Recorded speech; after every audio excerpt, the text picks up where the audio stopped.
Are you tired of constantly losing in Clash Royale? Well, it's most likely because your deck sucks! But did you know that there are 20 signs which can determine if your deck is horrible or not? And in this video, I am revealing them all! Number 1. Bad synergy between the win condition and spells. A lot of your deck's success depends on how good your win condition pairs with your spells. If your win condition is threatened by Infernos, use Lightning. If buildings counter your win condition, use Earthquake, Fireball, or Lightning. And if you can rely on spell cycling your opponent, use Rocket or Fireball. For example, let's say you're using a Hog Rider. Now, you know that the Hog Rider can be easily countered by buildings, so you need to use spells like Earthquake, Lightning, or Fireball, which can deal instant damage and destroy buildings. But if you're using a spell like Poison or Rocket, the building can counter the Hog Rider before your spell even takes it out. Having bad synergy between your win condition and spells is basically an instant loss, so here's a list of the best spells to pair with each win condition in Clash Royale. Number 2. Having cards which perform similar roles. You want your cards to have different roles so that you're ready for any situation. Cards which have similar roles are extremely vulnerable to the same spells. For example,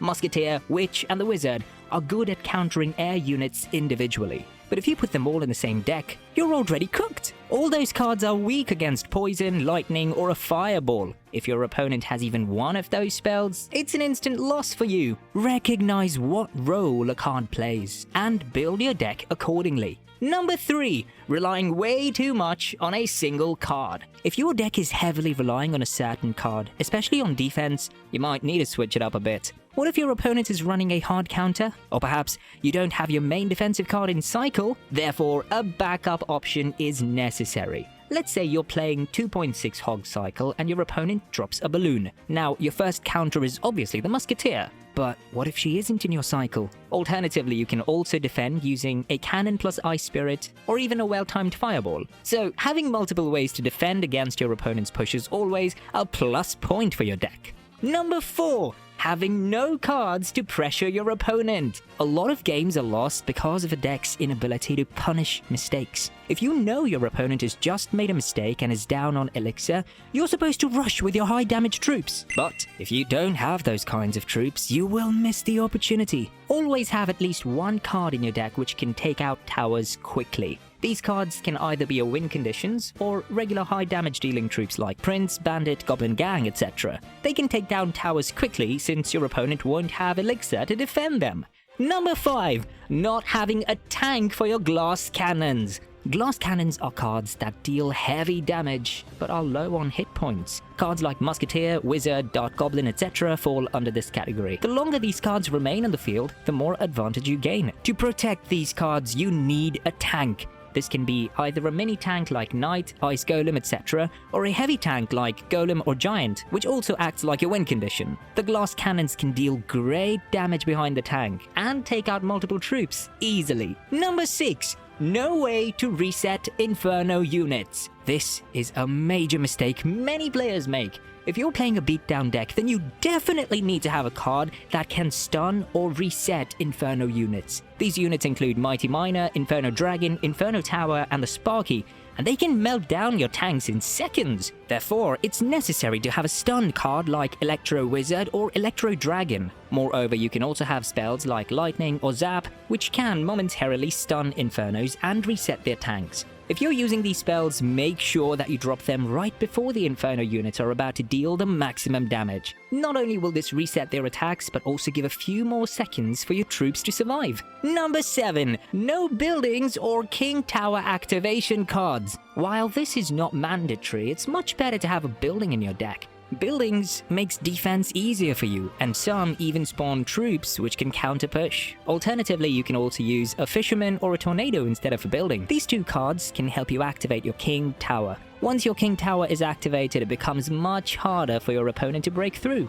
Beginner and intermediate cards struggle a lot with defense. That's why having these types of defensive cards can help you win games. Number 8. Unable to turn defense into offense. Every deck needs to have some level of counter push potential. That means once you've defended your opponent's attack, you can use your surviving troops to launch an attack of your own. Let's say you're playing Graveyard. You defend your opponent's push easily with Baby Dragon and Tombstone. Your Baby Dragon survives with some HP.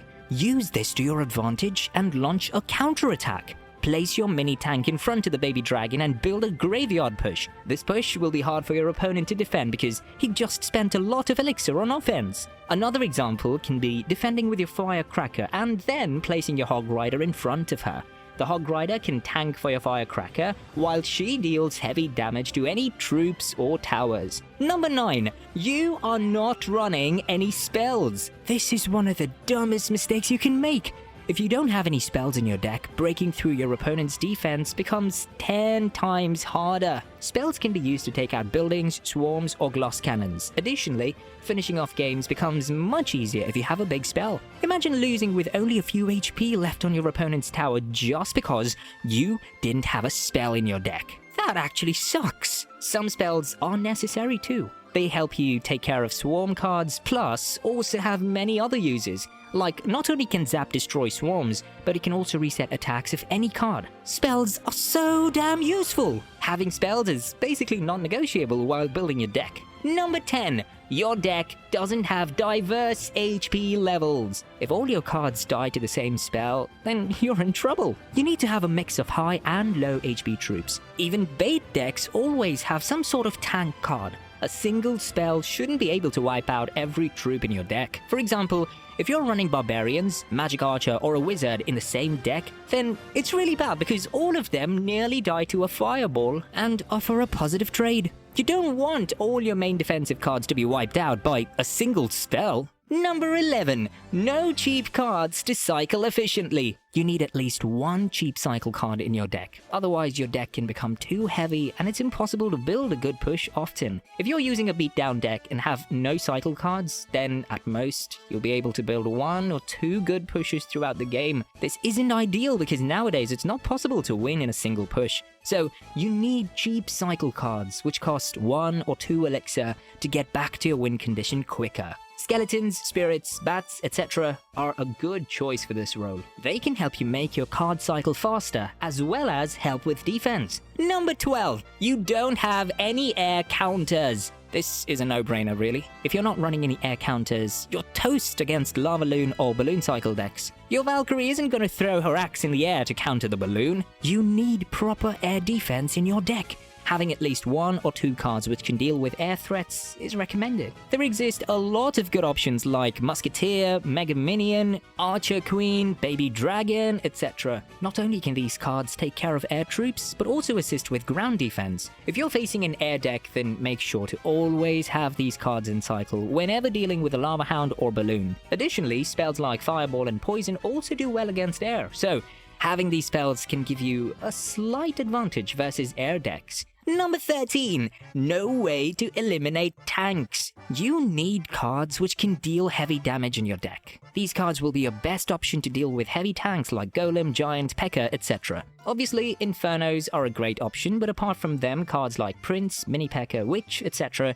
can quickly eliminate a tank card. Buildings help too. Pairing a building like Cannon or Tesla with a glass cannon card like Musketeer or Little Prince is another way to counter tanks, but if your deck has neither of these card types, you're cooked against any beatdown deck. Number 14. You don't have a win condition. This is self-explanatory. If you don't have a win condition, how on earth are you even supposed to win? Win conditions are cards which attack the enemy's towers directly. They are your best shot at getting tower damage because all other troops get distracted by something or the other. But if you don't have any win condition in your deck, how else will you get tower damage? No tower damage equals no win. Number 15. 2 win conditions that don't work together. What if you do have a win condition in your deck, but instead of 1, you have 2 win conditions that have basically 0 synergy with each other? The amount of times I've seen players making this mistake is absurd. They will use Golem and Royal Hogs together and then wonder why they aren't winning.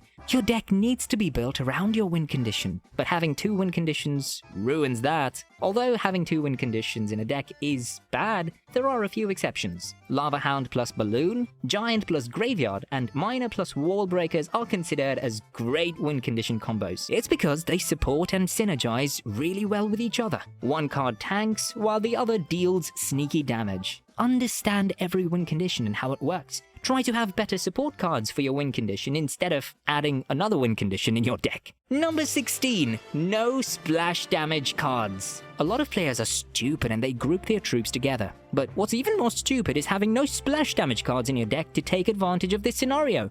Having 1 or 2 good splash damage cards can win games for you if your opponent makes such mistakes. The ability to target multiple units at once is especially good against beatdown decks. Also, splash damage cards help to deal with swarms like Goblin Gang or Minion Horde. Single target cards are weak against swarms, so you definitely need cards like Executioner, Ice Wizard, Bowler to take care of swarms on defense. Spells like Fireball and Poison also provide area control and can target multiple units in their radius. Number 17.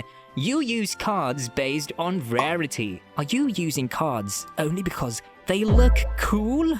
Well, you're making a huge mistake. Don't think that you need to stuff your deck with legendaries because they are stronger than other cards, because they are not. A card's strength does not depend on its rarity in any way. A common card can outperform a legendary card easily. It's all about placement. If you're good with card placements, then card rarities are totally out of the question. Number 18. Using all heavy cards. Another misconception which a lot of players have is that heavy cards are stronger. So they build their deck using only high elixir cards, and that is a really horrible mistake. It makes your deck extremely slow. Neither will you have elixir to defend your opponent's push, nor will you have enough elixir to build a good push on offense. Imagine placing your Golem and P.E.K.K.A. on the bridge together. A simple skeleton army or an Inferno tower can counter them. Your opponent will get a massive elixir lead, and you are done. Heavy cards are useless unless you support them right. You need glass cannons and spells behind your heavy cards to build a good push that can win your matches. Number 19. Using cards that are bad in the meta. I do understand that everyone wants to see variety in their game and therefore want to try out different cards in their decks, but that doesn't mean you start using cards which are extremely bad in the meta. Sure, no one's stopping you from doing so, but you're only setting yourselves up for a loss by doing that. If the entire meta is dominated by defensive decks like Graveyard or Minor Poison, then using beatdown decks like Golem or Giant might not be the best idea. Unfortunately, it's not easy for free-to-play players to upgrade their cards based on the meta, so I would advise picking cards which have been consistent throughout the years and upgrade them. These cards can include Miner, Log, Zap, Arrows, Hog Rider, etc. Number 20. You copied a deck from a pro player. Just because a pro player is having success with that deck doesn't mean you will have to. That deck in itself doesn't suck, but it sucks for you. Why? Because you have absolutely no idea about how to use it. Instead, try to build your own good deck, and to help you with that, YouTube thinks this is the perfect video for you.